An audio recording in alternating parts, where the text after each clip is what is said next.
चूहेदानी का दर्शन, the philosophy of the rat trap. पथिक तारों और लोहे का आदमी था। वो अपना सारा खाली समय धातु के पतले तारों को मोड़कर छोटी छोटी चूहेदानियां बनाने में बिताता था। यह एक नीरस काम था जिसे वो मांग कर लाए गए सामान से पूरा करता था। तारों को आपस में उलझाते समय उसके मन में जीवन की उलझनों के विचार चलते रहते थे। प्रत्येक मुड़ा हुआ तार उसकी अपनी बेबसी की एक नई कड़ी जैसा महसूस होता था। लेकिन चूहेदानियां बेचने से उसका गुजारा नहीं होता था। गरीबी ने उसे जकड़ रखा था। उसके कपड़े फटे हुए चिथड़े थे, उसके गाल धसे हुए थे और उसकी आंखों में भूख की एक स्थायी चमक रहती थी। दुनिया उसके लिए एक कठोर स्थान थी जहां हर कदम पर उसे तिरस्कार और ठंड के अलावा कुछ नहीं मिला। वो बस एक चलता फिरता कंकाल था जिसका कोई घर नहीं और न ही कोई मंजिल। एक उदास शाम, जब वो अकेला थका हुआ चल रहा था, उसे एक दार्शनिक विचार ने घेर लिया। उसे अचानक लगा कि ये पूरी दुनिया और कुछ नहीं बल्कि एक बहुत बड़ी चूहेदानी है। इसका अस्तित्व केवल लोगों के लिए चारा डालने के लिए है। पहाड़, नदियां, शहर और गांव सब इस विशाल जाल का हिस्सा थे जो इंसानों को फंसाने के लिए बिछाए गए थे। उसने सोचा कि दुनिया हमें जो सुख सुविधाएं प्रदान करती है, जैसे धन, भोजन, आश्रय और अच्छे कपड़े, वे चूहेदानी में रखे पनीर और मांस के टुकड़ों के समान है। जैसे ही कोई लालच में आकर इन चीज़ों को छूने की कोशिश करता है, ये चूहेदानी उसे अपने अंदर कैद कर लेती है। फिर सब कुछ समाप्त हो जाता है और व्यक्ति उस जाल से कभी बाहर नहीं निकल पाता। इस कड़वे विचार ने उसे एक अजीब सी खुशी दी। दुनिया ने उसके साथ कभी अच्छा व्यवहार नहीं किया था, इसलिए उसे दूसरों की दुर्दशा के बारे में सोचना अच्छा लगता था। वो उन लोगों को याद करता जो पहले ही इस चारे के जाल में फंस चुके थे, और उन लोगों को भी जो अब भी उस चमकते हुए चारे के इर्द गिर्द चक्कर लगा रहे थे, ये जानते हुए भी कि अंत में केवल अंधेरा है। रात का आश्रय। शाम हो रही थी और ठंडी हवाएं चल रही थीं। माधव को सिर छिपाने के लिए जगह चाहिए थी। उसे रास्ते के किनारे एक छोटी सी कुटिया दिखाई दी। उसने दरवाज़ा खटखटाया। कुटिया के मालिक रघु काका ने दरवाज़ा खोला। वे एक उदार और अकेले रहने वाले बूढ़े किसान थे। उन्होंने माधव को खुशी खुशी अंदर बुला लिया। रघु काका ने माधव को गर्मा गर्म दलिया खिलाया। वे बहुत खुश थे कि आज उन्हें बात करने के लिए कोई साथी मिला। खाने के बाद दोनों ने मिलकर ताश खेला और ढेर सारी बातें की। रघु काका ने माधव को बताया कि वे अब बूढ़े हो गए हैं, लेकिन उनकी गाय उनका सहारा है। वे उसका दूध बेचकर अपना गुजारा करते हैं। रघु काका ने अपनी उदारता में माधव को एक गुप्त बात भी बता दी। उन्होंने दीवार पर टंगी एक चमड़े की थैली दिखाई। उन्होंने बताया कि पिछले महीने दूध बेचकर उन्होंने इसमें 30 चांदी के सिक्के जमा किए हैं। उन्होंने माधव को वे सिक्के दिखाए और फिर वापस थैली में डाल दिए। माधव ने चुपचाप ये सब देखा। अगली सुबह दोनों जल्दी उठे। रघु काका अपनी गाय का दूध निकालने चले गए और माधव ने भी उनका धन्यवाद कर विदा ली। लेकिन थोड़ी देर बाद माधव वापस कुटिया की ओर लौटा। उसके मन में लालच आ गया था। उसने खिड़की का शीशा तोड़ा, थैली निकाली और उसमें से 30 चांदी के सिक्के चुरा लिए। पैसे चुराने के बाद माधव बहुत खुश था, लेकिन उसे डर भी था कि वो पकड़ा न जाए। मुख्य सड़क पर जाने के बजाय उसने घने जंगल का रास्ता चुना। उसे लगा कि वहां उसे कोई देख नहीं पाएगा। वो घंटों चलता रहा, लेकिन जंगल इतना घना था कि उसे बाहर निकलने का कोई रास्ता नहीं मिल रहा था। सूरज डूब गया और जंगल में अंधेरा छा गया। माधव बुरी तरह थक चुका था। वो बार बार एक ही जगह पर घूमकर वापस आ रहा था। तभी उसे एहसास हुआ कि वो रास्ता भटक गया है। वो जितना बाहर निकलने की कोशिश करता, उतना ही गहराई में फंसता जा रहा था। उसे अपनी गलती का एहसास होने लगा। अचानक उसे अपनी वही पुरानी बात याद आई कि ये दुनिया एक चूहेदान है। उसे लगा कि वो भी उन 30 चांदी के सिक्कों के लालच में फंस गया है। वो सिक्का एक चारे की तरह था और अब वो खुद इस चूहेदान में कैद हो गया है। जंगल की ये कंटीली झाड़ियां और ऊंचे पेड़ उसे चूहेदान की सलाखों की तरह लगने लगे। चूहेदान, जंगल का जाल और उम्मीद की किरण। थकान और ठंड से चूर होकर सोरेन जमीन पर गिर पड़ा। उसे लगा कि उसकी जिंदगी का आखिरी समय आ गया है। वो उस चूहेदान में पूरी तरह फंस चुका था जिससे वो भागना चाहता था।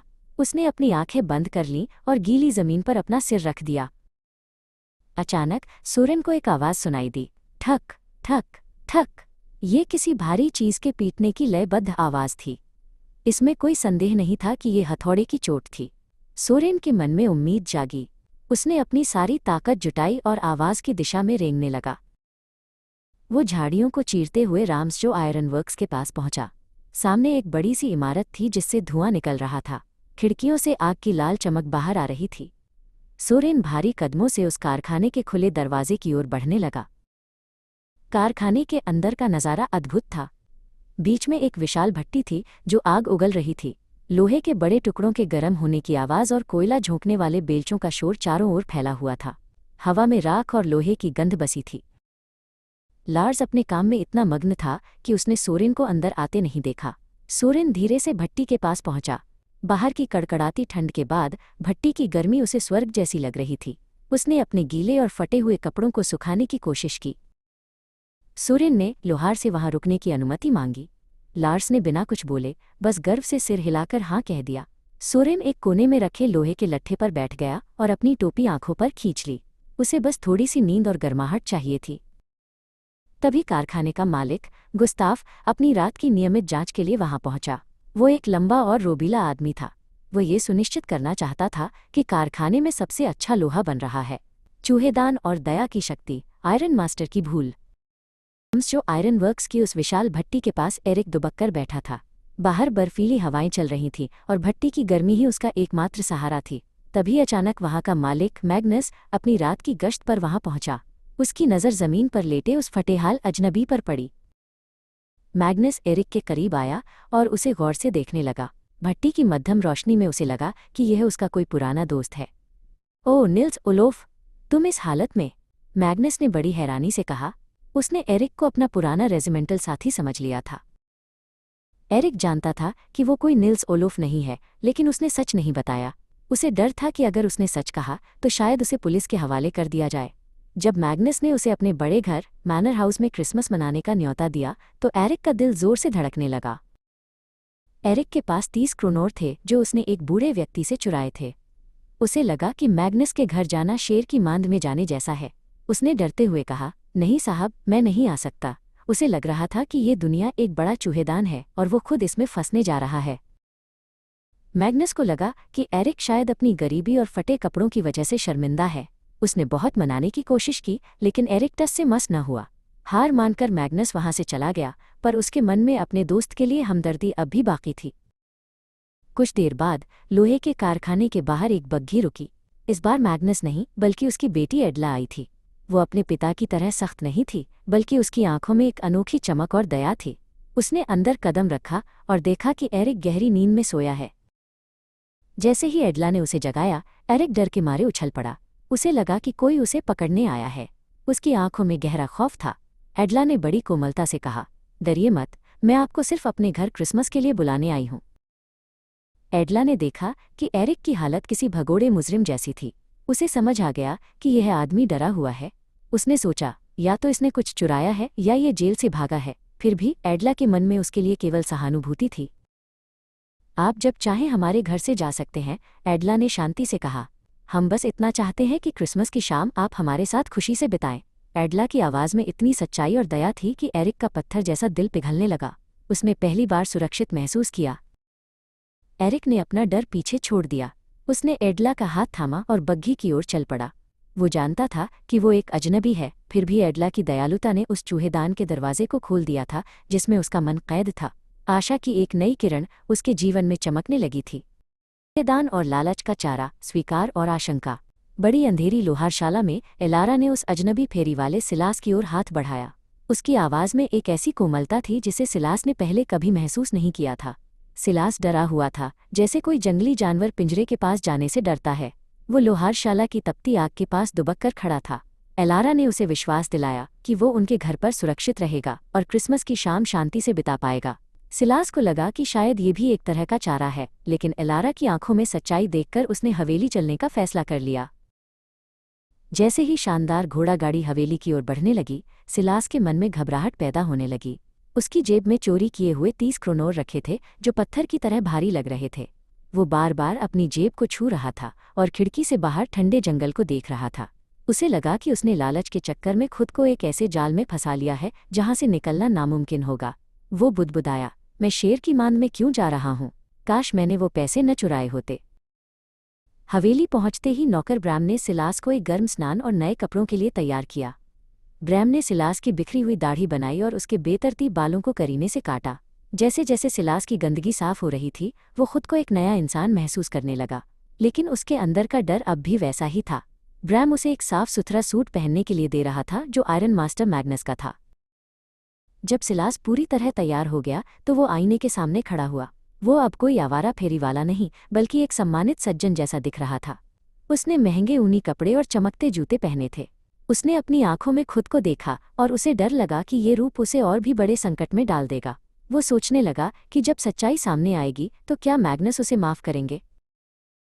सुबह के उजाले में जब सिलास भोजन कक्ष में पहुंचा तो मैग्नस वहां उसका इंतजार कर रहे थे। जैसे ही सूरज की रोशनी सिलास के चेहरे पर पड़ी, मैग्नस चौंक गए। उन्होंने उसे गौर से देखा और उनका चेहरा गुस्से से लाल हो गया। उन्हें समझ आ गया कि यह उनका पुराना साथी कैप्टन वॉन स्टाहले नहीं है। मैग्नस चिल्लाए, ये क्या है? तुम कौन हो? तुमने हमें धोखा दिया। सिलास चुपचाप खड़ा रहा। उसे पता था कि अब खेल खत्म हो चुका है। मैग्नस का गुस्सा बढ़ता ही गया और उन्होंने पुलिस को बुलाने की धमकी दी। एलारा वहीं खड़ी ये सब देख रही थी। उसे इस बात का दुख था कि जिसे उन्होंने मेहमान समझा था वो एक अजनबी निकला। सिलास ने अपना सिर उठाया और दृढ़ता से कहा, मैंने कभी नहीं कहा कि मैं कोई कैप्टन हूँ। मैंने तो मना किया था, लेकिन आप ही मुझे यहाँ ले आए। एलारा अपने पिता के गुस्से और सिलास की लाचारी के बीच कशमकश में थी। अचानक सिलास ने मेज पर जोर से हाथ मारा। उसने शांत होकर कहा, मिस्टर मैग्नस सुनिए, यह पूरी दुनिया एक बहुत बड़ा चूहेदान है और इसमें मौजूद सभी सुख सुविधाएं पनीर और मांस के टुकड़ों की तरह सिर्फ चारा हैं। जैसे ही कोई इस लालच के चक्कर में पड़ता है, यह जाल उसे बंद कर लेता है और सब कुछ खत्म हो जाता है। सिलास की आवाज में एक गहरा अनुभव था जिसने कमरे में सन्नाटा फैला दिया। सिलास ने सीधे मैग्नस की आंखों में देखते हुए चेतावनी दी, आज आप मुझे पुलिस के हवाले कर सकते हैं, लेकिन याद रखिएगा एक दिन आपके सामने भी कोई बहुत बड़ा लालच आएगा। आप भी उस चारे की ओर खींचे चले जाएंगे और फिर ये दुनिया रूपी चूहेदान आपको भी जकड़ लेगा। मैग्नस ये सुनकर ठिठक गए। उनके मन में सिलास की बातों ने एक अजीब सा डर पैदा कर दिया। एडला का हस्तक्षेप और चूहेदान का उपहार। लोहापति का चेहरा क्रोध से लाल हो गया था। जैसे ही उन्हें पता चला कि वो अजनबी कोई पुराना दोस्त नहीं बल्कि एक साधारण चूहेदान बेचने वाला नील्स है, उन्होंने उसे तुरंत बाहर जाने का आदेश दिया। नील्स अपना पुराना हैट पकड़े हुए चुपचाप खड़ा रहा। उसे लगा कि अब उसका अंत करीब है। तभी एडला आगे आई और उन्होंने दरवाज़ा बंद कर दिया। पिताजी, मुझे लगता है कि इसे आज हमारे साथ ही रहना चाहिए, उन्होंने शांति से कहा। हमने खुद इसे यहाँ आने का निमंत्रण दिया था। कम से कम क्रिसमस के इस दिन हम एक ऐसे इंसान को नहीं भगा सकते जिसे हमने खुशियां देने का वादा किया था। एडला की बात मानकर लोहापति पीछे हट गए। एडला मुस्कुराते हुए नील्स के पास गई और उसे डाइनिंग टेबल पर बैठने के लिए कहा। नील्स को अपनी आंखों पर यकीन नहीं हो रहा था।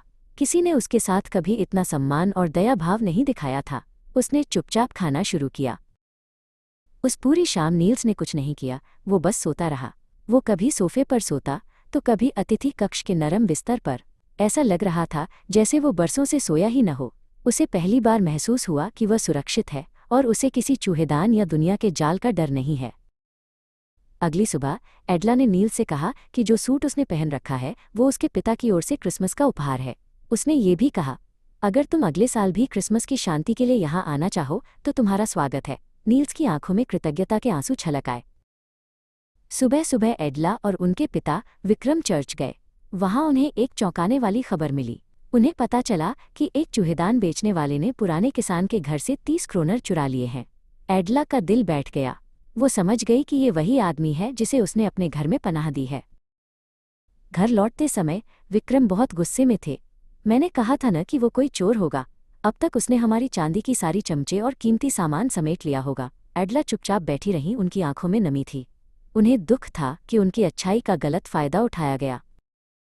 जैसे ही गाड़ी घर के दरवाजे पर रुकी, विक्रम ने मुख्य सेवक, जो कि एक बूढ़ा दरबान था, उससे पूछा, क्या वो अजनबी यहाँ से चला गया? क्या उसने कुछ चोरी किया? सेवक ने जवाब दिया, हाँ हुजूर, वो चला गया, लेकिन वो अपने साथ कुछ लेकर नहीं गया, बल्कि उसने कुमारी एडला के लिए एक छोटा सा उपहार छोड़ा है। एडला ने जल्दी से डिब्बा खोला। उसके अंदर तार से बनी एक छोटी सी चूहेदान थी। लेकिन असली आश्चर्य तो उसके अंदर था। उसमें वे मुड़े तुड़े 30 क्रोनर के नोट रखे थे जो किसान के यहाँ से चुराए गए थे। एडला की आंखों से खुशी के आंसू बह निकले। उसने देखा कि वहाँ एक पत्र भी था। पत्र में लिखा था, प्रिय कुमारी एडला, आपने मेरे साथ एक असली कैप्टन की तरह व्यवहार किया, इसलिए मैं भी आपके लिए कैप्टन बनना चाहता हूँ। इन पैसों को उस किसान को लौटा दीजिएगा। ये चूहेदान आपके लिए एक उपहार है। नीचे हस्ताक्षर थे, कैप्टन वॉन स्टाहले। एडला की दया ने एक चोर को हमेशा के लिए बदल दिया था।